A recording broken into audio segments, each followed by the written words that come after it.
पंचाध्याया वयवं मम कर्तुर्ग्रन्थराजमात्म्यवशात् अर्थालोकनिदानं यस्य वचस्तं स्तुवे महावीरम्।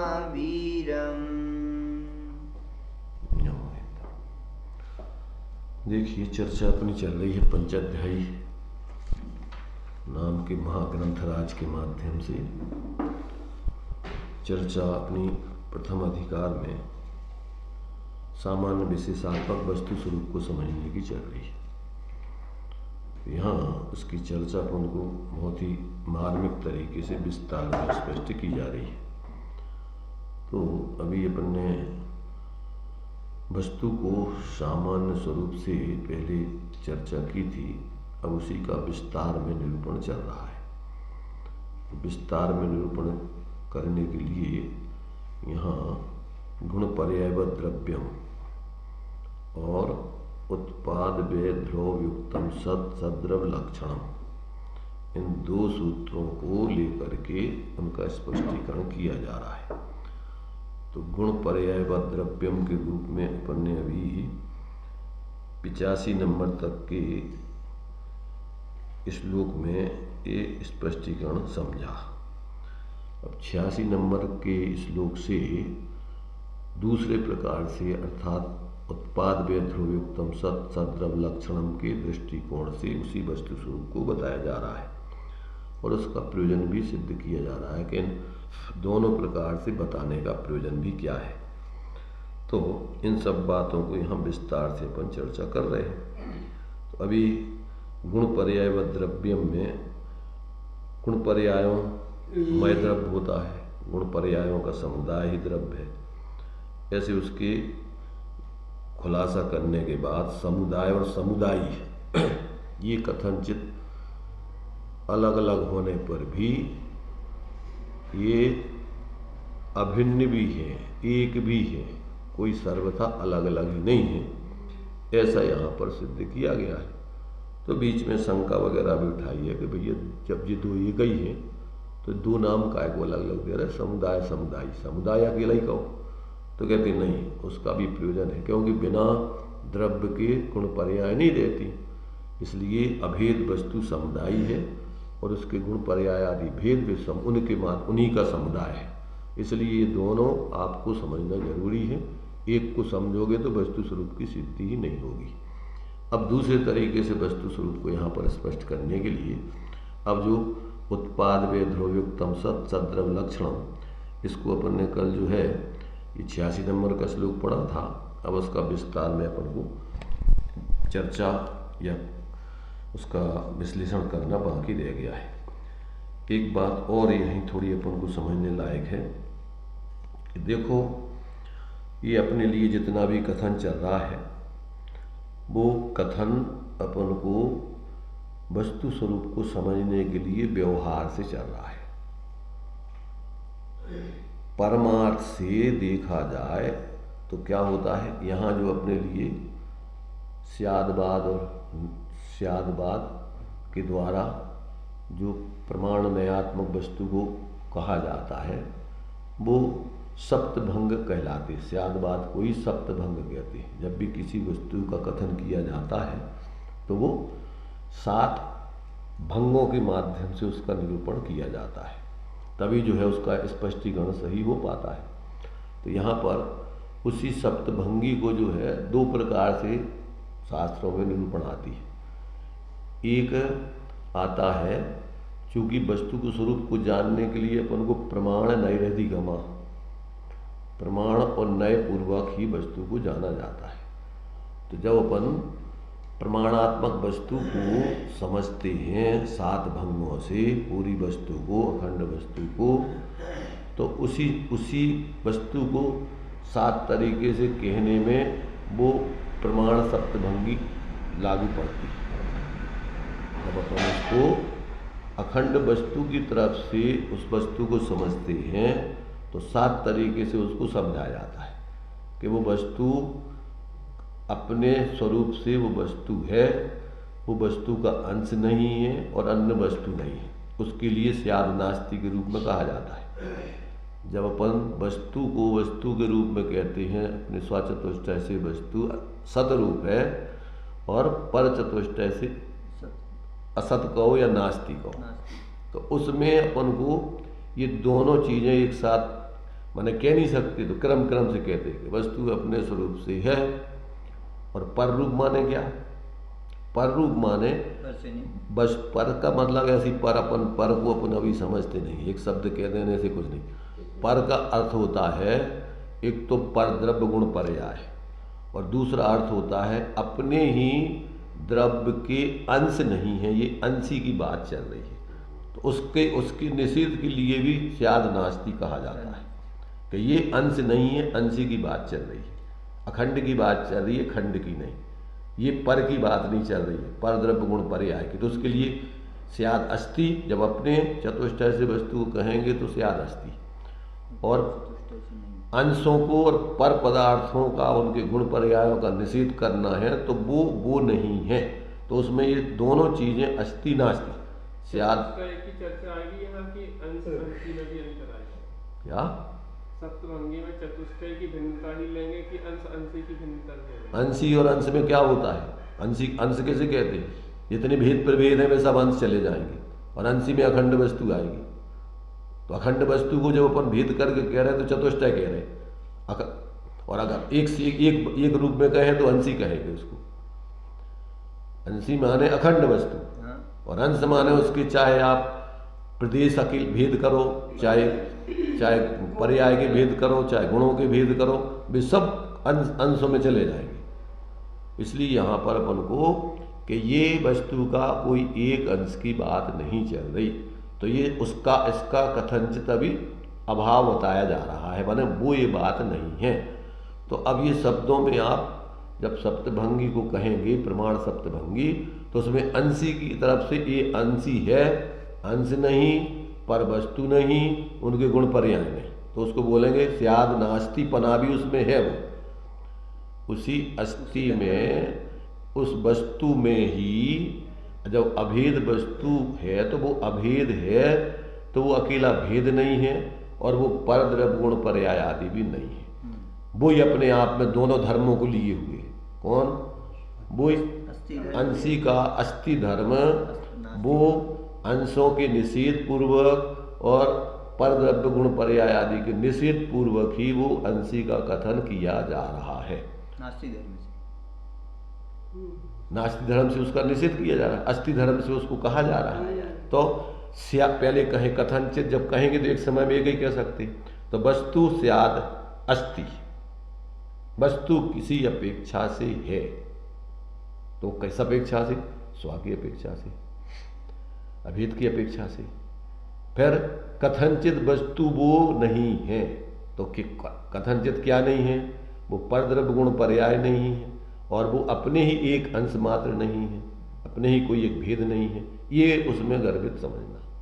अब एक क्रम से जब अस्ति नास्ति, पर अब दोनों को कहना है तो दोनों को भी क्रम से स्याद अस्ति नास्ति, वस्तु स्याद है और नहीं भी है, तो ये स्याद अस्ति नास्ति हो गया। अब चूंकि वस्तु को अपन जो है एक साथ सब कह नहीं सकते, तो क्या है? वस्तु स्याद अवक्तव्य पने को लिए हुए हैं, माने पूरे वस्तु के स्वरूप को एक साथ कहने में नहीं आता, इसलिए स्याद अवक्तव्य भी है। अब फिर जब उसके लिए अपन एक बार उपसंहार के रूप में रिपीट करेंगे तो उसके लिए एक एक भंग से कहेंगे, तो स्याद अस्ति और स्याद अवक्तव्य। क्या कहेंगे? वस्तु अपने स्वरूप से है और सर्वथा कही नहीं जा सकती है किसी अपेक्षा, तो स्याद अस्ति अवक्तव्य। वस्तु किसी विवक्षाओं से नहीं है, किसी स्वरूप से नहीं है और वो संपूर्ण वस्तु कही नहीं जा सकती है, इसलिए स्याद नास्ति अवक्तव्य। और वस्तु अपने स्वरूप से है, पर स्वरूप से नहीं है और सर्वथा उसको कहा नहीं जा सकता है, इसलिए स्याद अस्ति नास्ति अवक्तव्य। ये आपके बस। अब इसके अलावा भैया अब इससे आगे हम कुछ नहीं बता सकते। ये हो गया आपका प्रमाण सप्तभंगी। तो अब अपने लिए जो है इसको 7 प्रकार से वस्तु को देखना जानना, ये ज्ञान की तरफ से कथन हो गया।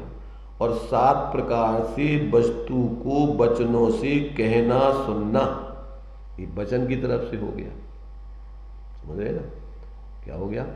इसको अपन सब ज्ञान में जाने, शब्दों में कहें, और वस्तु ऐसी है वो वस्तु की तरफ से है। तो वस्तु के बारे में अपन 2 तरीके से, या तो ज्ञान में जानेंगे या वचनों में कहेंगे। तो ये आपका जो हो गया आपके लिए प्रमाण सप्तभंगी की तरफ से कथन वस्तु का। अब नए सप्तभंगी में उसी वस्तु को जब अपन अंशों की तरफ से कथन करते हैं, भेदों की तरफ से कथन करते हैं, तो वो भेद की तरफ से वस्तु कथनचित उतनी ही है, इसलिए वो स्याद अस्ति। वो वस्तु पूरी नहीं है और अन्य रूप अन्य द्रव्य गुण पर्याय आदि रूप भी नहीं है, इसलिए वो कथनचित नास्ति। समझ में आ गया कि नहीं? वो वस्तु का एक अंश है अस्ति। कौन सा अंश है उसका अपन जब कथन कर रहे हैं। और वस्तु पूरी नहीं है और अन्य रूप नहीं है, इसलिए कथनचित नास्ति। वस्तु अब क्रम से दोनों एक साथ कहना है, तो वस्तु कथनचित है, कथनचित नहीं है, अंशों की तरफ से। वह वस्तु का अंश है कथनचित, और पूरी वस्तु नहीं है, अन्य अंश भी नहीं है, अन्य वस्तु आदि उनके गुणधर्म भी नहीं है। हाँ, तो एक साथ उसमें दोनों आ जाएंगे। अब ये सारी चीजें अपन पूरी एक साथ वस्तु के बारे में, पूरे धर्मों के बारे में, उसके नास्ति धर्मों के बारे में शब्दों में कह नहीं सकते, इसलिए कथनचित वस्तु अवक्तव्य। इसी प्रकार से आगे के अस्ति अवक्तव्य, नास्ति अवक्तव्य, अस्ति नास्ति अवक्तव्य, अंशों के बारे में भी ये 7 प्रकार से आप कह सकते हो, पूरा आप नहीं। ये हो गया आपका प्रमाण और नए सप्तभंगी का संक्षेप में जानकारी। इसके माध्यम से ही आप प्रमाण नयैरधिगमा, प्रमाण और नयों के माध्यम से वस्तु स्वरूप को जाना जा सकता है, कहा जा सकता है। ये हो गई प्रमाण और नय। अब इसके बाद ये हो गया व्यवहार। परमार्थ से तो प्रत्येक वस्तु और उसके अंश या गुणधर्म या पर्याय आदि अपने अपने स्वरूप में रहते हैं, ना वे शब्दों में आते हैं, ना ज्ञान में आते हैं। शब्दों व ज्ञान में कहना व जानना उपचार है, व्यवहार है, तीर्थ व्यवस्था है। ये तत्व व्यवस्था नहीं है, तत्व का स्वरूप नहीं। क्या कहा? तीर्थ व्यवस्था है जानना। समझो, ध्यान से सुनो। ये हमने जो कहा है सप्तभंगी, ये व्यवहार से कहा है। परमार्थ से तो प्रत्येक वस्तु और उसके गुण धर्म अवस्थाएं आदि अपने अपने स्वरूप में रहते हैं, वो न ज्ञान में आते हैं, न शब्दों में कहे जा सकते। सही बात। वस्तु को ज्ञान में और शब्दों के द्वारा समझने का प्रयास किया। वस्तु ज्ञान में नहीं आती, न शब्दों में आती। ध्यान से समझो, सुनो। वस्तु और उसके गुण धर्म भेद प्रभेद वस्तु में ही रहते हैं, वो ना शब्दों में आ सकते हैं परमार्थ से, ना ज्ञान में आ सकते। ये कहना उपचार है, बोलना उपचार है, ये तीर्थ व्यवस्था है, क्योंकि इसके बिना वस्तु स्वरूप की निरूपणा या जानकारी नहीं हो सकती। समझ में आ गया? पहले तो ये खाका दिमाग में रहने चाहिए। इसके बाद सारा स्वाध्याय, सारा चिंतन मनन, सारी चर्चा आदि हो। तो परमार्थ से प्रत्येक वस्तु अपने अपने स्वरूप में ही विद्यमान रहती है, वो कहीं किसी में आती जाती नहीं। क्या है वो? तुम्हारे से 12 भावना में अपने अपने सत्य को सर्व वस्तु विलसाए, ऐसे चितवे जीव तक पर से ममत न थाए। क्या कहा? तो प्रत्येक वस्तु को अपने सत्य में अपने सत्य को सर्व वस्तु बिलसाए, ऐसे चितवे जीव तव पर से ममत न थाए। अब सारांश में अपन को क्या करना है? तो कहते ये जो व्यवहार से कथन करना उपचार है, व्यवहार है, तीर्थ व्यवस्था है, तत्व का स्वरूप नहीं। तत्व से तो प्रत्येक वस्तु अपने अपने सत्व या स्वरूप में ही रहती है, ऐसा यथार्थ में जानना चाहिए। इतना समझ में आ गया? अब सारा अपना आत्महित का प्रयोजन, अपनी आत्मा भी अपने बोलने माने एक दूसरे में तो आती जाती नहीं। अपनी आत्मा को छोड़ के अन्य आत्माओं में, अन्य द्रव्यों में नहीं आती जाती। अपनी आत्मा भी अपने बोलने वाले शब्दों या विकल्पों में नहीं आ सकती। अतः बाह्य संपूर्ण प्रयत्न और विकल्प छोड़कर निर्विकल्प अंतर्मुख होकर अतीन्द्रिय ज्ञान में सहज उसका अनुभवन करना चाहिए। उसी में अपनी सुख शांति व धर्म है, जिसे सभी धर्मात्मा धारण करते हैं। ओम शांति शांति शांति। है? अब जितना भी स्वाध्याय है, जो कुछ भी है, इस सार को ध्यान में रख करके ही करना चाहिए।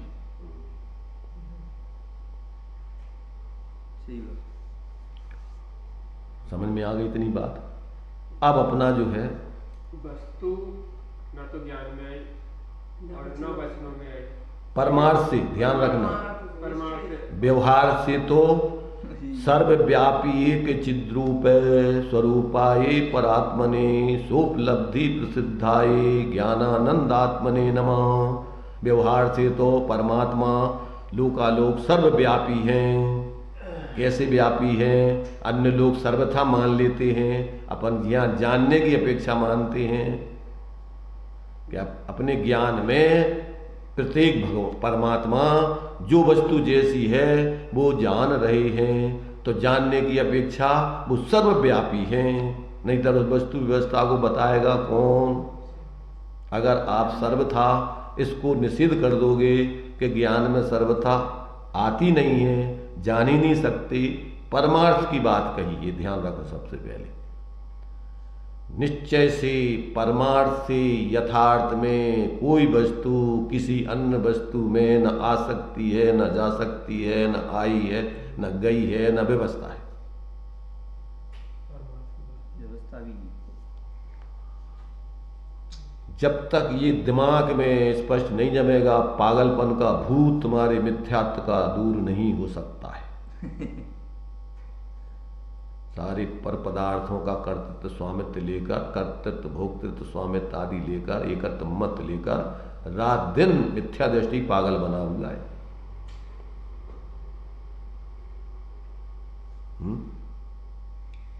दूसरा दृष्टिकोण बताया। दूसरा दृष्टिकोण का है? इसी में दूसरा विषय दिया। दूसरा विषय कौन सा अब चल रहा है? तो दूसरा विषय तो अभी इसी का दूसरा पक्ष भी दूसरा। पहला पक्ष व्यवहार से सारे कथन चलते हैं। ये सब जितने भी निरूपण हैं वस्तु स्वरूप के, ये ज्ञान में जाने जाते हैं व्यवहार से, और शब्दों में कहे जाते हैं व्यवहार से।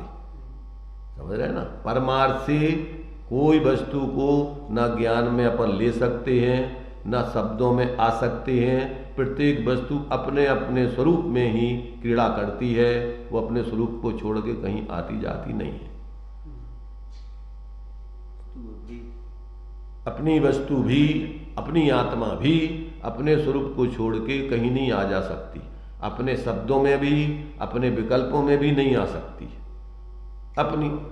अपनी आत्मा भी निर्विकल्प रूप से अपने स्वरूप में ही रहती है। इसलिए अपन अपनी बुद्धि को व्यवस्थित करके अंतर्मुख होकर, निर्विकल्प होकर उस वस्तु का आश्रय करके और शांति धर्म की आराधना करें।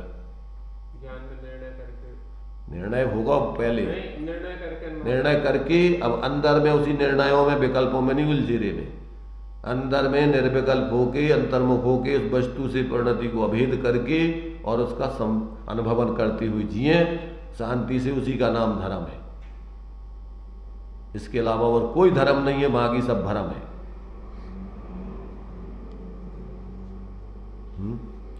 इसलिए जितने भी साधक होते हैं उनको अब बाहर में जानने की ज़्यादा अटक नहीं रहती है कि बहुत जान लेवें। उनके पास जितना ज्ञान है उस ज्ञान से जो कुछ पर भेद प्रभेद समझने में आ जाए तो ठीक, और नहीं आए तो ठीक। वे तो अपना निर्विकल्प होकर अनुभव करने में ही धर्म समझते हैं, और उसको अनुभव करते करते एक दिन केवल ज्ञान हो जाएगा तो सब अपने आप आ जाएगा, हमें उससे कोई लेना देना। पर के जानने से न हमें सुख मिलता है न ज्ञान होता है।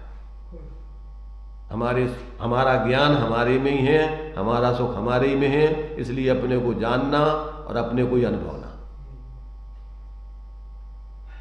उसको गे लुब्धता नहीं होती, ज्यादा जानने का टेंशन नहीं होता।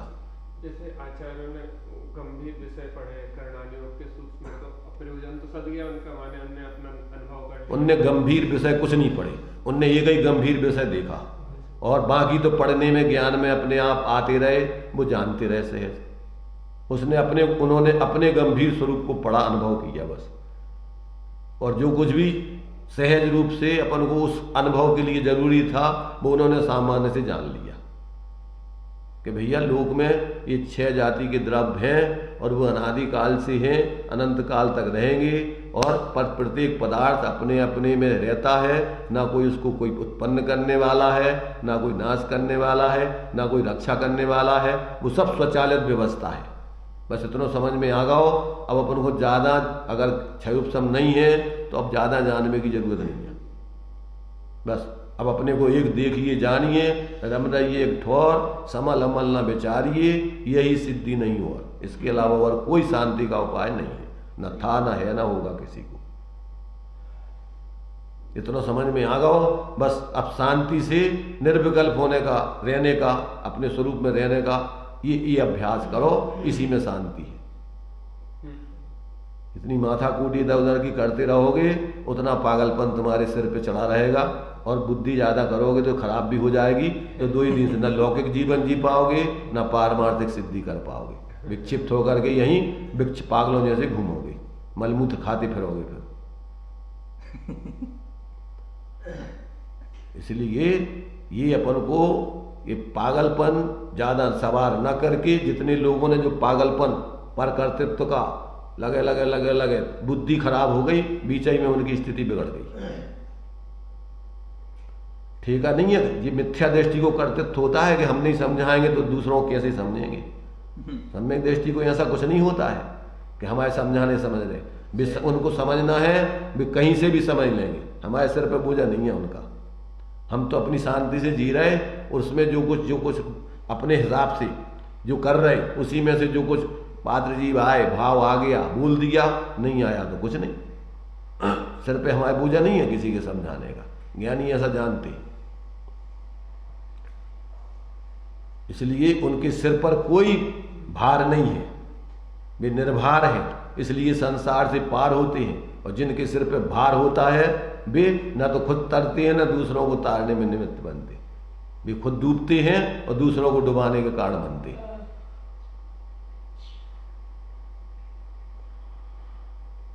इतनी बात समझ में आ गई। अब अपनी चर्चा जो वस्तु स्वरूप को समझने की व्यवहार से चल रही है, अब उत्पाद वे ध्रुव विक्तम सत सद्रव लक्षणम, सभी द्रव्यों के सामान्य स्वरूप की बात है। अब उस पक्ष को कैसा कैसा अज्ञान दशा में लोग मानते हैं, कैसा कैसा उसमें जो है वस्तु का स्वरूप है, सामान्य विशेषात्मक भेदा भेदात्मक। अब उस बात को अपन को समझना बहुत जरूरी है अगर शांति से जीना है तो इसके लिए ये अपन को 86 नंबर का श्लोक अपन ने पढ़ा था कल, फिर से पढ़ करके आगे चलते हैं। 86 उत्पाद स्थिति भंगेर युक्तम सद्द्रव्य लक्षणम ही यथा एतेरे विषमस्तै प्रक्तम सिद्धित समम न तु व्यस्तै। वह वाक्यांतर इस प्रकार है, उत्पाद स्थिति भंग इन तीनों से युक्त सत ही द्रव्य का लक्षण है। इतना विशेष है कि वह सत इन तीनों से युक्त मानने पर ही सिद्ध होता है, पृथक पृथक इनसे युक्त मानने पर नहीं सिद्ध होता। अर्थात भिन्न उत्पाद, भिन्न व्यय, भिन्न द्रव्य, भिन्न भिन्न प्रदेश मानकर फिर इकट्ठा करने पर सिद्ध नहीं होता। ये समझ लेना कि एक साथ ही वस्तु इस त्रयात्मक अवस्था में विद्यमान रहती है, विद्यमान रही है, विद्यमान रहेगी। कि वस्तुपने से, पूरी वस्तु नहीं, पूरी वस्तु न उत्पन्न होती है, न नष्ट होती है और न एक रूप रहती है।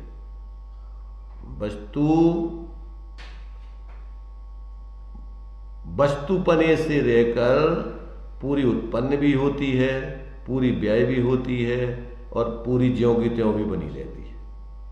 क्या? सर्वथा वस्तु न उत्पन्न होती है, न नष्ट होती है, न एक रूप बनी रहती है। वस्तु किसी अपेक्षा से उत्पन्न होती है, किसी अपेक्षा से व्यय होती है, किसी अपेक्षा से ध्रुव बनी रहती है, एक रूप बनी रहती है। तो ये वस्तु के ही रूप हैं ये। अब क्योंकि वस्तु कथनचित इन तीनों से अलग अलग भी है और कथनचित वस्तु तीनों मय भी है। सर्वथा न इन तीनों से अलग है और न सर्वथा एक रूप है। भावांतर रूप में अभाव न होते हुए भी उसका उत्पाद व्यय आदि होता है। भावांतर, द्रव्यांतर नहीं, भावांतर। पर्याय का पर्यायांतर रूप में अभाव होकर के उसका उत्पाद व्यय आदि होता है, ना कि कोई उसका सर्वथा अभाव आदि होता है। आपने जो प्रत्यंसार दिया उसकी हाँ, द्रव्यांतर रूप नहीं, अन्य द्रव्य रूप नहीं होता, लेकिन अपने में ही परिणाम होता है। अरे भाई, आदि का दृष्टांत दिया, सोने का दृष्टांत दिया था। वो तो दृष्टांत दिया था, सारे कथन सापेक्ष होते हैं। किसी अपेक्षा से उसको उस रूप कहा था।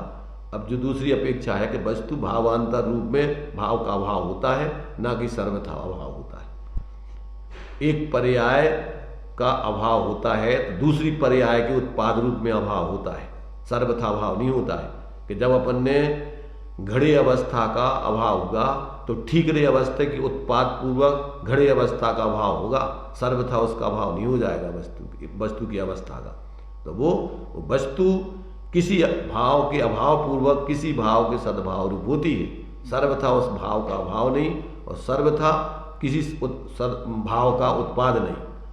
वो जो है किसी अपेक्षा से उत्पाद है, पर्यार्थिक नय से उत्पाद है, पर्यार्थिक नय से व्यय है, द्रव्यार्थिक नय से न उत्पाद है न व्यय है। वो वस्तु ज्यों की त्यों है, न उत्पन्न हो रही है न विनष्ट हो रही है। तो वो क्या हो रही है कि वो एक पर्याय रूप से उत्पन्न हुई वो वस्तु, एक पर्याय रूप से व्यय हुई, और वस्तु ज्यों की त्यों, अपने वस्तुपने से ज्यों की त्यों, ध्रुवपने से ज्यों की त्यों। तो ये अपन को बराबर वस्तु के संबंध में समझना। वस्तु का सर्वथा उत्पाद नहीं होता है, वस्तु का सर्वथा व्यय नहीं होता है, वस्तु सर्वथा ध्रुव नहीं रहती। वस्तु किसी अंश से, किसी पर्याय से उत्पन्न होती है, किसी पर्याय से व्यय होती है, किसी पर्याय से ध्रुव रहती है। वस्तु का ही अगर उत्पाद कर लो, वस्तु का ही व्यय, तो फिर नई नई वस्तुएं हो जाएंगी पूरी। इसलिए किसी अवस्था से, किसी पर्याय से वस्तु उत्पन्न होती है, किसी अवस्था से व्यय होती है, किसी अवस्था से वस्तु ज्यों की त्यों बनी रहती है। तो ये वस्तु के तीन अंश हैं और इन तीनों अंशों को एक साथ ये चलते हैं, और इन तीनों अंशों में पूरी अंशी वस्तु है, कोई एक अंश रूप वस्तु नहीं है। अगर एक अंश रूप मान लिया तो वही तुम्हारा क्या हो गया, भ्रम हो गया, अन्यथा वस्तु के संबंध में मानना। वस्तु का खंड तो होता है, पर वस्तु ही अकेली एक खंड हो गई अकेली। सर्वथा वस्तु भिन्न हो गई, तीनों वस्तुएं अलग अलग हो गई, फिर भी एक वस्तु नहीं रही। तीनों के खंड तो होते हैं, वस्तु के तो खंड होते हैं, पर वस्तु खंड रूप नहीं होती।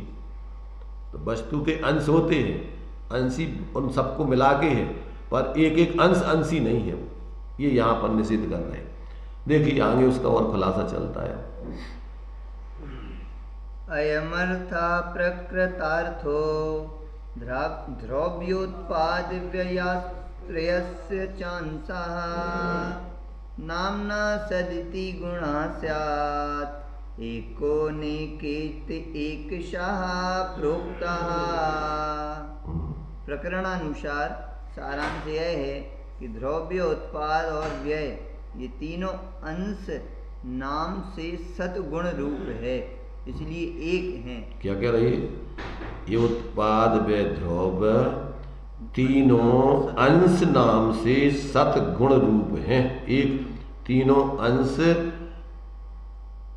अंश एक सत नाम के गुण के अंतर्गत आते हैं। सत गुण के ही भेद है, तीन अंश है, ये सत के ही भेद है। सत नाम का जो गुण है उत्पाद व्यय द्रव्य उत्तम सत, तो सत अकेला उत्पाद नहीं, सत अकेला व्यय नहीं, सत अकेला द्रव्य नहीं, ये सत के पूरी वस्तु के जो है तीन अंश हैं। तो ये सत माने द्रव्य और उसके गुण पर्याय द्रव्य गुण होते हैं, ये लक्षण है। पर्याय का लक्षण उत्पाद व्यय है, गुणों का लक्षण द्रव्य है और गुण पर्याय व द्रव्यम कहा है। तो वस्तु पूरी अस्तित्व पूरा इनमय होता है। अस्तित्व एक एक वस्तु का एक एक खंड रूप नहीं होता है, एक साथ वस्तु इनमय रहती है, ये बात यहाँ सिद्ध कर रहे हैं। इसलिए एक है, पृथक पृथक कहे जाने पर भी भेद से अनेक हैं, अभेद से एक। भावार्थ, द्रव्य में एक अस्तित्व नामक गुण है, उसी को सत्ता भी कहते हैं। वह सतगुण ही उत्पाद व्यय द्रव्यात्मक है, इसलिए प्रत्येक की अपेक्षा से तीनों जुदे जुदे हैं। माने गुण जो है गुण पने रूप रह करके परिणमन करता है। गुण जो है गुण ही, ये गुण का ही अस्तित्व ना, माने वस्तु की एक विशेषता है कि वस्तु पने रूप से पर्यायों में निरंतर परिणमित होती रहती है, ये उसकी विशेषता है। गुण माने क्या? ये वस्तु में जितने गुण हैं वे प्रत्येक उसी वस्तु की विशेषता स्वभाव है। तो वस्तु अपने अस्तित्व गुण के कारण से क्या करती है? ना सर्वथा उत्पन्न होती है, न सर्वथा नष्ट होती है, न सर्वथा ध्रुव रहती है। वस्तु त्रयात्मक रूप में इस प्रकार से परिणमित होती है। वस्तुत्व नाम के गुण के कारण से वस्तु में अपना क्या प्रयोजनभूत कार्य निरंतर चलता रहता है। तो जिस गुण का जो प्रयोजनकारी है वो बराबर उसमें चलता रहता है। तो अस्तित्व से उसका सदा अस्तित्व कायम रहता है, वस्तुत्व से उसका प्रयोजनभूत कार्य निरंतर चलता रहता है, द्रव्यत्व के कारण से निरंतर वो परिणमनशील बनी रहती है और ज्ञान का गे बनता है। अस्तित्व वस्तुत्व द्रव्यत्व अगुलगुत्व गुण के कारण से वस्तुपने से अभेद रहकर गुणपने से भी खंड खंड विशेष रूप रहकर वस्तु एक वस्तु रूप दूसरी वस्तु रूप नहीं होती, गुण बिखर करके अलग अलग नहीं होते, उसमें द्रव्य का द्रव्यपना कायम ज्यों का त्यों बना रहता है। किसे कहते हैं? अगुरु लघुत्व गुण। द्रव्य में द्रव्यपना कायम रहता है, अर्थात एक द्रव्य दूसरे द्रव्य रूप नहीं होता, एक गुण दूसरे गुण रूप नहीं होता, द्रव्य में रहने वाले अनंत गुण बिखर के अलग अलग। ये उसका लक्षण है वस्तु का, उसका स्वभाव है। गुण माने क्या? वो वस्तु का स्वरूप बता रही है। प्रत्येक वस्तु में ऐसा स्वरूप अपने आप ऑटोमेटिक है, उसको अलग से किसी दूसरे से कुछ नहीं लेना कि वो अपने द्रव्य रूप रहे, अन्य द्रव्य रूप होवे नहीं, गुण गुण रूप रहें, वे बिखर कर अलग अलग नहीं हो जाएं, ऐसा उसमें वस्तु का वस्तुपना ऐसा कायम रहता है। तो ऐसा आगुरु लघु, आगुरु माने अपने द्रव्य से कुछ बढ़े नहीं, अपने द्रव्य से कुछ अपने द्रव्य में घटे नहीं। आगुरु आ लघु, तो ना वो छोटी होती है ना बड़ी होती है, वस्तु ज्यों की त्यों रहती है सदाकाल। तो ये वस्तु का ऐसा लक्षण गुण है उसमें ऐसा। तो ये अगुरलघुत्व गुण से वस्तु ज्यों की त्यों सदा बनी रहती है, अपने रूप, अपने गुण रूप और अपनी अवस्था, अपना जो स्वरूप है उस रूप ज्यों की त्यों। और प्रदेशत्व गुण का स्वरूप क्या है कि कोई ना कोई वस्तु अपनी अवस्था को धारण करती किए ही रहती है, अपनी अवस्था को छोड़ के। तो ये वस्तु का गुण है, ये अवस्था कोई वस्तु से बाहर नहीं है, उसी गुण का परिणमन है ये। अब तुम नाक कहेंगे कि सांप कहेंगे? क्या कहेंगे उसको? नाक कहेंगे कि सांप कहेंगे? अवस्था कहेंगे क्या बोल रहे तुम? द्रव्यत्व गुण में बताया आपने कि वो अवस्था बदल परिणाम प्रदेशत्व की बात चल रही है। प्रदेशत्व में आकार है। तो आकार और अवस्था में का अंतर है? कोई अवस्था ही का तो आकार। अनंत गुणों की अवस्था में प्रदेशत्व गुण की अवस्था होती है कि नहीं? तो प्रदेशत्व गुण में आकार होता है उसका, ये उसकी अवस्था है कि क्या है? तो उसको अवस्था कहो, पर्याय कहो, परिणमन कहो, वो उसका सब अकेले भेद है, उसमें क्या अलग हो गया? मैंने अपन अब पर्यायवाची नाम नहीं समझो तो उसमें फिर परेशानी में पड़ जाएंगे। हाँ, हम ये कह रहे हैं कि पर्यायवाची नाम का मतलब होता है कि उसी के लिए इतने नामों से कह रहे हैं। एक अनेकार्थ नाम माला है और एक एकार्थ नाम माला है। व्यंजन पर्याय।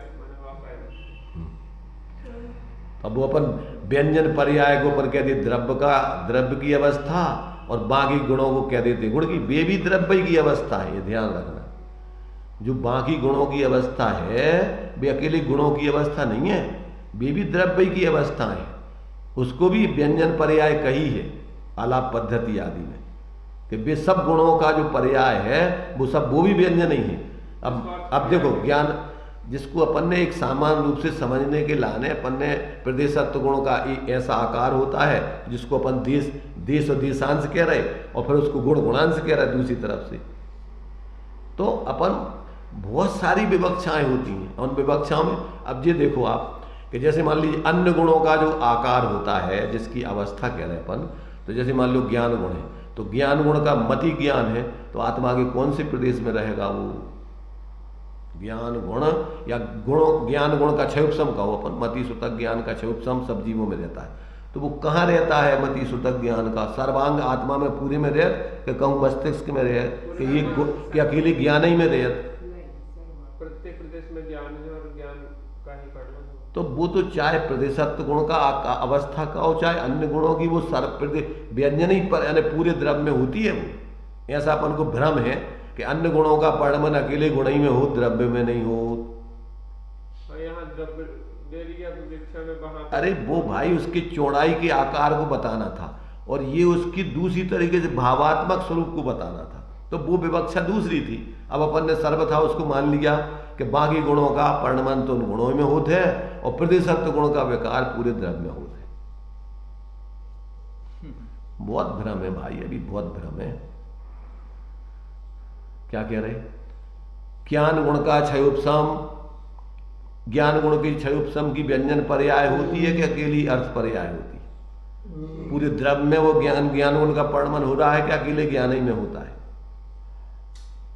अगर एक ज्ञान ही में होती है तो क्षयोपम जीव, मिथ्या दृष्टि जीव, सम्यक दृष्टि जीव, ये काय को कहेंगे अपन?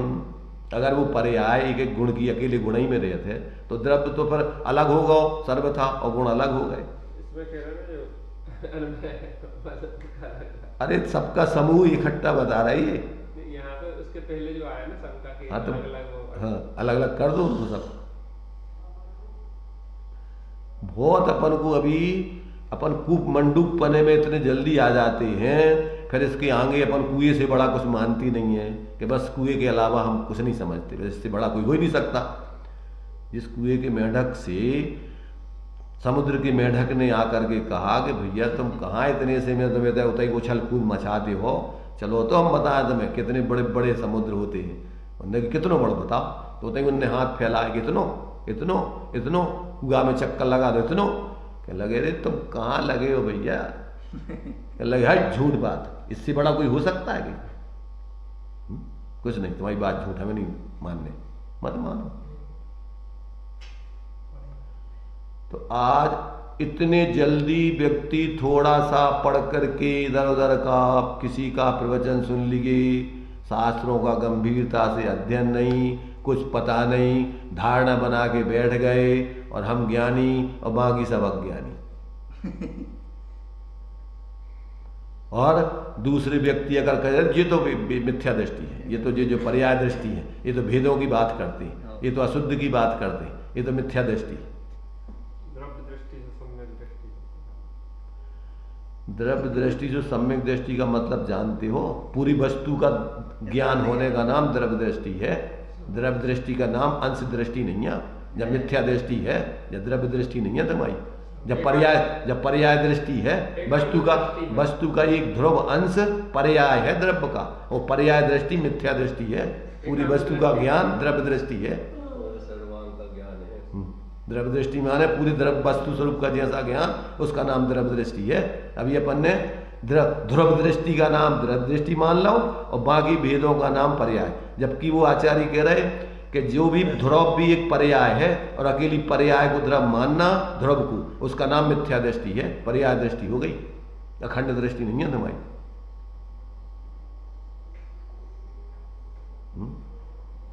अब कौन समझे हो, कैसे समझे? वो तो तुम्हारे भी पदम चंद जी आगरा वाले, ध्रुव ध्रुव ध्रुव ध्रुव ध्रुव के अलावा और कुछ नहीं, ध्रुव के अलावा और कुछ नहीं। ध्रुव दृष्टि माने ध्रुव दृष्टि बस। जब हो गई एकांत मिथ्या दृष्टि, ध्रुव दृष्टि माने, समझे ना? ध्रुव दृष्टि का एकांत हो गया। प्रयोजन बसात अपन को कोई कथन करना और कोई की मुख्यता करना अलग चीज है, और सर्वथा बस विकल्पों में बस ध्रुव ध्रुव ध्रुव ध्रुव ध्रुव ध्रुव हो गया। ध्रुव ध्रुव ध्रुवई बन जाओ, स्थायी रूप में निगोद में चले जाओ, ध्रुव बने रहो। माने जब तक व्यक्ति का क्या है।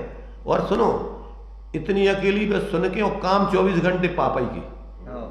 जब तुम ध्रुव दृष्टि आ गई तो अब तो तुम लीन हो जाओ ना भैया वही में। अब तुम होते हुआ रहते होते कहाँ भटक रहे, अब तुम कहाँ दुकान पे जा रहे, कहाँ संसार है, जो को कर रहा ध्रुव दृष्टि वाला। ध्रुव तुम्हारी ध्रुव दृष्टि बनने के बाद अब ये सब पापों को छोड़ने का भाव आता है कि फैलवे को भाव आता। सम्यक ज्ञानी हुए जहाँ जिसको सम्यक दर्शन, सम्यक श्रद्धाधार पुण्य से वो सम्यक ज्ञान, और सम्यक ज्ञानी हुए बहु दृढ़ स्वरूप में सुकड़वे को भाव है कि बाहर में फैलने को। अब सम्यक दृष्टि बन गए तो अब तो तुम कुछ भी करत रहो। जीवन स्वच्छंद नरक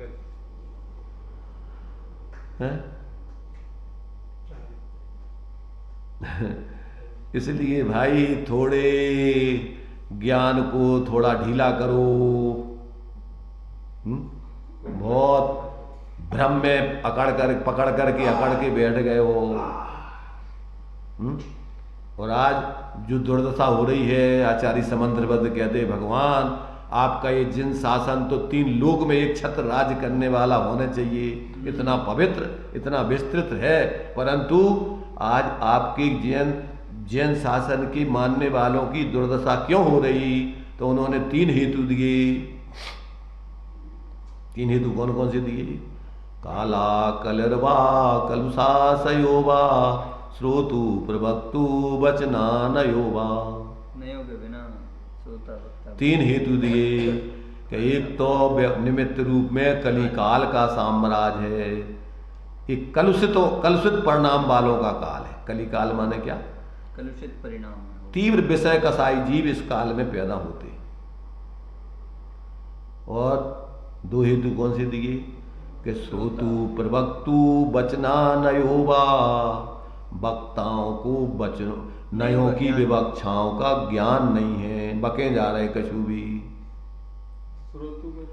और श्रोतु के लिए भी उनको भी वही ज्ञान नहीं है। श्रोतु प्रवक्तु वचना नयो, श्रोतु देखो काला कलरवा। अब अपन दूसरे तरीके से उसका अर्थ लगाओ तो एक तो निमित्त रूप में काला कलरवा, और काला कलरवा कलुषा सयोवा श्रोतु। क्या कहा? कलुषित हृदय वाले श्रोता हैं। श्रोता सारे के सारे कलुषित हृदय वाले हैं, खोटी मान्यता को लेके बैठे हैं। क्या कहा? मिथ्या धारणाएं बना करके और फिर वस्तु स्वरूप उपदेश सुनना चाहते हैं। और प्रवक्तु वचना नयोवा, वक्ताओं को विवक्षाओं का बोध नहीं है। इन दोनों को दोनों पे घटित भी कर सकते हैं। कैसे दोनों पे कर तो दो, हमने कर ही तो दो। कलुषित हृदय श्रोता और वक्ता दोनों के हैं। अरे भाई वो तो जब कलुषित हृदय होगा जब ही तो नयों का ज्ञान नहीं होगा। निर्मल हृदय में नयों का ज्ञान नहीं होता क्या? देखो अपन सब कुछ लगा लो पर मूल में अपन समझो प्रयोजन क्या। आज दशा ऐसी है, अगर भगवान जिनेंद्र का शासन वास्तव में एक छत्र 3 लोक में वस्तु को धरूप वस्तु स्वरूप है, ये कोई माने व्यक्ति का और किसी घर का किसी का थोड़ी है, ये संप्रदायों का। ये तो वस्तु का स्वरूप दर्शाता हाँ, तो वस्तु का स्वरूप बता रहे आचार्य देव तो भगवान तो अब तो इस वस्तु के स्वरूप को नहीं समझ के मिथ्या कल्पना करके तुम धर्म मान रहे, तो ये कौन सा तुम्हारा धर्म है? भ्रम में दुख परेशान। सारी समझ। कौन से ग्रंथ की है? ये युक्तानुशासन का श्लोक है। युक्तानुशासन, जी हाँ, आचार्य समंत्रभद्र स्वामी के। हाँ, समंत्रभद्र स्वामी को युक्तानुशासन है। भावी तीर्थंकर होने वाले हैं, वे लिख सकते हैं सो।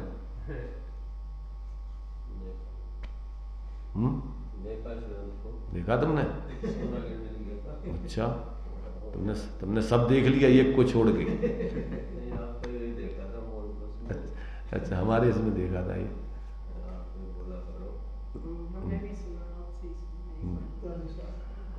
तो अब जो है अपन को देखो भाई, थोड़ा धैर्य से, शालीनता से, आकुलता में नहीं, मिथ्या कल्पनाओं में तुमने जो आज तक धर्म धारण कर रखा है उसको थोड़ा खूंटी पर टांग दो। इसके बाद थोड़ा जो सही है भगवान जिनेंद्र का उसको पहले सुनो समझो, फिर तुम अपना जो कछुए खूंटी से उतार के तुम अपने काम में ले लेना, अगर जो तुम्हें अच्छा नहीं लगे। पहले थोड़ा तुम इसको थोड़ा शांति से थोड़ा दिमाग में थोड़ा फिट करो और थोड़ा प्रयोग इसको करो, और फिर तुम जो अभी तक जी रहे थे अगर जो अच्छा नहीं लगे तो अपने ले लेना, उसके लिए तो तुम्हें कोई मना है ही नहीं। तो परंतु गारंटी लेते आचार्य देव कि एक बार यदि तुम निष्पक्ष होकर इसको समझ के प्रयोग कर लोगे तो फिर इसके अलावा तुम्हारे लिए दूसरा कुछ भी दिमाग में आएगा ही नहीं। सारे कचरे को तुम घूरे में फेंक के आओगे। जैसे वो हीरे के नाम पे इसलिए कि भैया तुम अभी जो है अभी तेरे रत्न हम बिकवा देंगे, अभी तो ऐसा कर कि अभी रख ले तिजोरी में, समझ रहे? पहले अभी हम तुझे जो रत्नों की दुकान पे आ जा, तुझे हम थोड़ा रत्न जो है तुझे हम जो है उसको हम बेचना और खरीदना और उसका लक्षण स्वरूप समझना थोड़ा बता दें, और बाद में तू लाना अपने रत्न हम बिकवा देंगे तुझे। इसलिए जो है कि भैया तू फिर हमें नहीं बताना पड़ेगा कि घूरे पे फेंक ऐसा, और तुझसे हम कहेंगे कि भैया ला तेरे रत्न बिकवा दें, तो क्या साहब मजाक कर रहे थे हमारी? कह ले क्यों भाई, क्यों, क्या बात है? कि तुम तो कह रहे थे बिकवाना है। अरे हम तो मूर्खता में समझते नहीं थे जब ऐसा कह रहे, अब हमारी समझ में आ गई, अब हम ऐसा कैसे कहेंगे? तो जब तक तुम अपनी 1.5 अकल लगा करके धर्म करता रहेगा तो तेरी बहुत दुर्दशा आज तक हुई है, आगे होती रहेगी। अब थोड़े 1.5 धर्म वाले तूने अपने 1.5 अकल वाले धर्म को थोड़े खूंटी पे तिजोरी में रख लिया, और इसके बाद पहले इसको शांति से समझ, प्रयोग कर, और फिर इसके बाद ये अच्छा नहीं लगे तो तेरा अपना धर्म ले लेना काम में। पर ऐसी तो है नहीं व्यवस्था कि तुझे सही रत्न मिल जाए और नकली रत्न को रत्न मानता रहे, तो इसका मतलब तूने अभी फिर समझ ही नहीं, तूने रत्नों की पहचान ही नहीं हुई।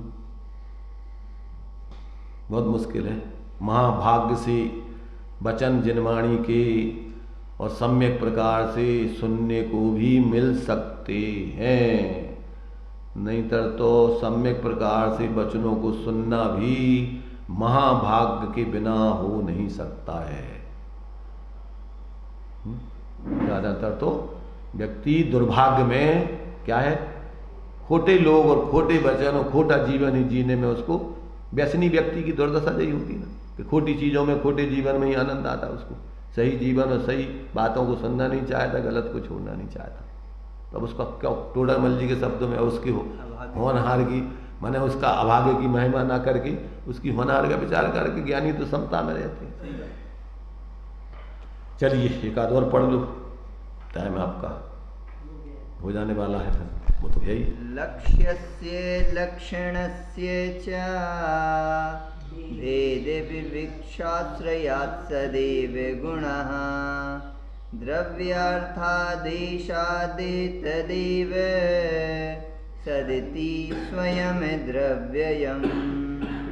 अर्थ, प्रकृत में लक्ष्य और लक्षण की भेद विविक्षा के आश्रय से तो सत गुण ही है, परंतु द्रव्यार्थिक दृष्टि से वही सत स्वयं द्रव्य स्वरूप है। बताइए आप, एक एक गुण की दृष्टि से वही भेद रूप भी है और गुणी की दृष्टि से वही गुण वही पर्याय अभेद रूप से ही है। क्योंकि उत्पाद व ध्रुव तीनों भेद दृष्टि से तीन अलग अलग हैं और अभेद दृष्टि से तीनों एक ही द्रव्य है, एक द्रव्य ही है वे उसी समय। तो अब ये इतना स्पष्ट हाथ में रखे हुए आंवले के समान ये सब लिखा है, और फिर भी लोग बेचारे ऐसे पागलपन में, मिथ्या कल्पनाओं में एकांत पक्ष को धारण करके और अपने को श्रेष्ठ भ्रम से मानकर और बेचारे दुखी होते रहते हैं, बीमार पड़े रहते हैं, समझते नहीं, चतुर्गति के पात्र बने रहते हैं। तो क्या कह रहे हैं, चलिए हाँ, वास्तव में देखा जाए प्रकृति यानी वास्तव में अच्छा प्रकृति पराकृत रूप यथार्थता में तो लक्ष्य और लक्षण की भेद विवक्षा के आश्रय से तो सत एक वस्तु का अस्तित्व नाम का गुण ही है, परंतु द्रव्यार्थिक दृष्टि से गुणों को छोड़ के, पर्यायों को छोड़ के द्रव्य नाम की कौन सी वस्तु है? अभेद दृष्टि से गुण पर्याय ही द्रव्य है।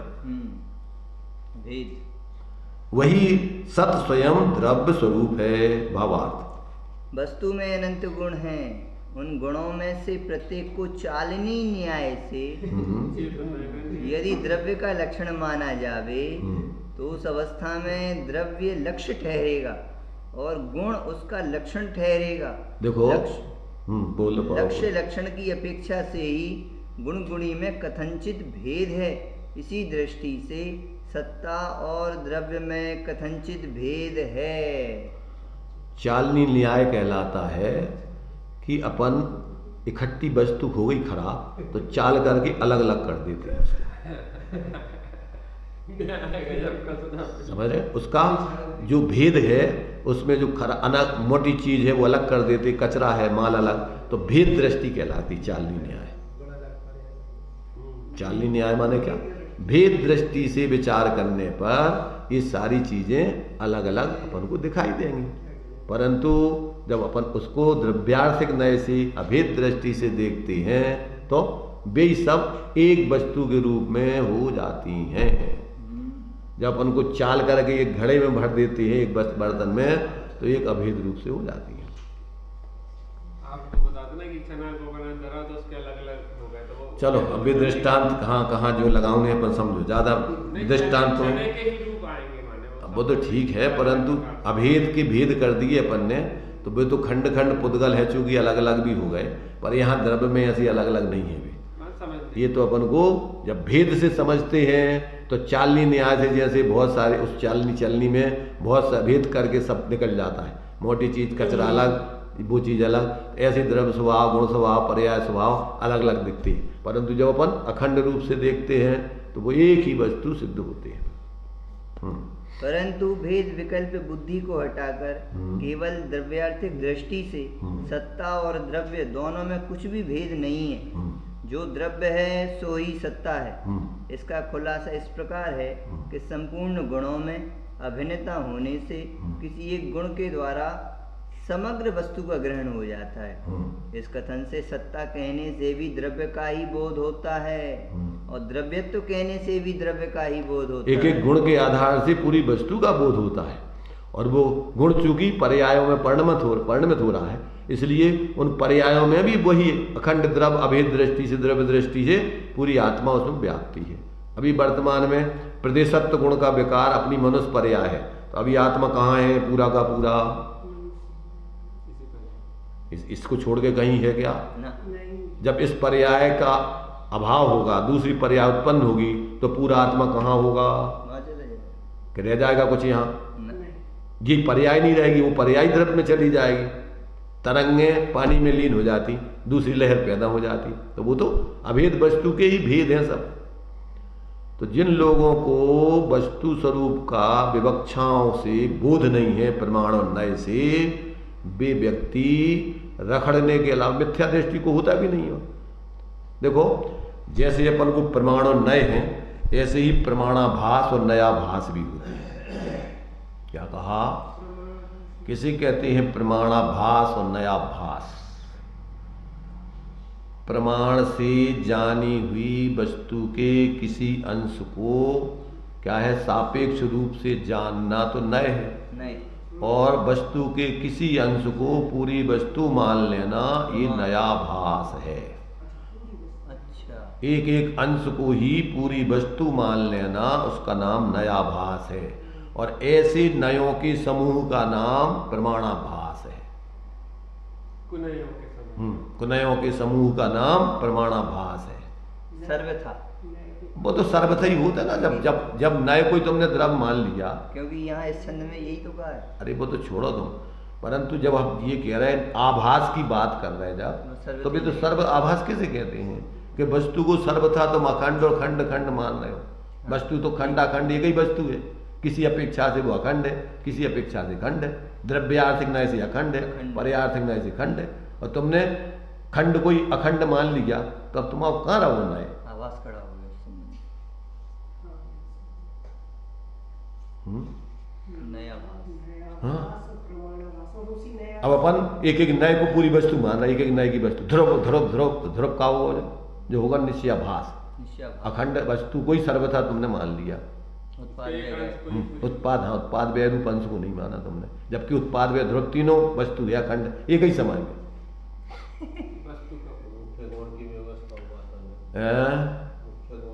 मुख्य गुण की व्यवस्था मिथ्या दृष्टि की होती तो काय को मिथ्या दृष्टि रहता। वो मुख्य गुण तुम अपनी तरफ से क्यों उसमें लगा रहे हो? मुख्य गुण तो ज्ञानी को होती है, मिथ्या दृष्टि को होते क्या? सम्यक सन्मुख है, हाँ, तो आगम के आधार पे वो, आगम के आधार पर वो समझने का प्रयत्न कर रहा है, अभी नए सम्यक ज्ञान प्रकट नहीं हुआ। मुख्य गुण वो आगम को ध्यान में आगम के आधार पर मानता है, अपने परोक्ष ज्ञान में निर्णय करता है और ज्ञानियों के आधार पर मानता है। अनुभव जब हो जाएगा, जब खुद का कहलाएगा उसकी, अभी दूसरों के आधार से कर रहा है उन्हें।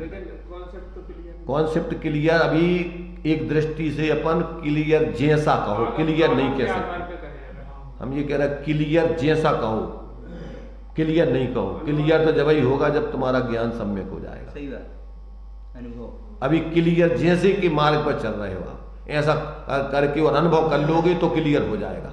अभी क्लियर नहीं हुए आप, और क्लियर नहीं है।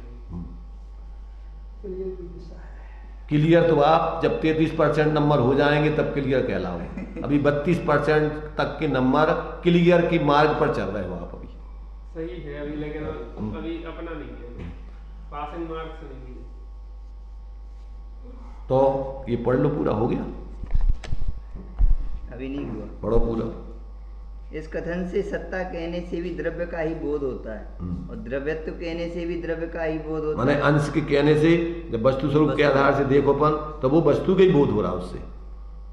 वस्तुत्व कहने से भी द्रव्य वस्तु का ही बोध होता है। नए दृष्टि से सत्ता द्रव्यत्व और वस्तुत्व के कहने से केवल उन्हीं गुणों एक एक गुणों का बोध होता है, सामान्य गुण। और जब वस्तुपने से विचार करो तो वे गुण द्रव्य बन जाते, क्योंकि द्रव्य इनको छोड़ के है क्या? गुण पर है। अब तुम कहो कि तुम्हारे से पेपरमेंट, अजवाइन का फूल और कपूर, अमृतधारा। अब जब अपन भेद करके देखो तो ये तीन है, और अभेद करके देखो तो अमृतधारा इनसे अलग कोई वस्तु है क्या? इन तीनों को अलग अलग रख दो, कोई अमृतधारा नाम की वस्तु है? अमृतधारा किसे कहते हैं? अखंड रूप से तीनों का समूह का नाम अमृतधारा है, और खंड खंड करके कहो तो ये तीन चीजें हैं। ऐसे खंड खंड, ये तो तीन वस्तुएं मिलाई है अपन ने, पर वहां गुण पर्यायों को अलग से मिलाना नहीं है।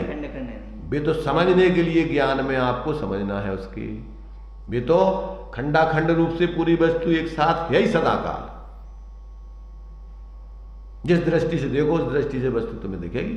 भेद दृष्टि से दिखेगी तो वस्तु ज्ञान माने एक एक खंड खंड दिखाई देगी, एक एक अवस्था रूप दिखाई देगी। अखंड दृष्टि देखो तो पूरी वस्तु उसमें दिखाई देगी। पढ़ो लो पूरा। नए दृष्टि से सत्ता द्रव्यत्व और वस्तुत्व के कहने से केवल उन्हीं गुणों का ग्रहण होता है। अभेद दृष्टि रखने से उत्पाद, व्यय, द्रव्य, ये तीनों अवस्थाएं द्रव्य की कहलाती हैं। इसलिए द्रव्य ही उत्पाद, द्रव्य ही व्यय, देखो तो द्रव्य ही द्रव्यात्मक ऐसा नहीं है कि पर्याय का उत्पाद होता है अकेली का। पर्याय अकेली कहां से उत्पन्न हो जाएगी? बिना द्रव्य के, बिना गुण के अलग वस्तु बन जाएगी क्या? तादात्म्य संबंध होता है पर्याय का क्षण उससे। इसलिए बहुत सावधानी की जरूरत है भाई। हो गया पूरा? तो इस प्रकार से उत्पाद व द्रव्यात्मक भेद दृष्टि से उसके अंश हैं, अभेद दृष्टि से पूरी तीनों एक एक पूरी वस्तु है। ऐसा अपन को ये वस्तु का ज्ञान जब तक अपन नए और प्रमाण से सम्यक प्रकार से करके और जब तक अपन अपनी अभेद वस्तु का निर्विकल्प होकर अनुभव नहीं करेंगे तब तक अपने पक्षपात छूट नहीं सकती, तब तक सांप्रदायिक बुद्धि, व्यक्तिवादी बुद्धि दूर नहीं हो सकती। एक एक व्यक्ति के फॉलोअर बन करके और अपन सांप्रदायिकता को धारण करके अपना ही घात करते रहेंगे। जो नयों का दिया ना कि अगर नयों को चलाने वाला नयों में प्रवीण नहीं है तो यह वह पैनी तलवार है कि खुद की गर्दन को काटेगी, और अगर तुम्हारे लिए नयों में चलाने में प्रवीण हो तो शत्रु माने मिथ्यात की गर्दन काट के सम्यक दृष्टि बन जाओगे। इसमें श्लोक के नीचे एक पंक्ति आई ना, वस्तु स्थायी रहती हुई स्वभाव या विभाग से स्वयं परिणमन करती है, निमित्त शरीर है। चलिए आगे आएगा, आगे को है तो अगले में है, वही जो कह रहा है आप। चलिए निज निधि निज में बताई ये अनंत उपकार है, उसके लिए जिन वाणी माँ को वंदना शत बार है।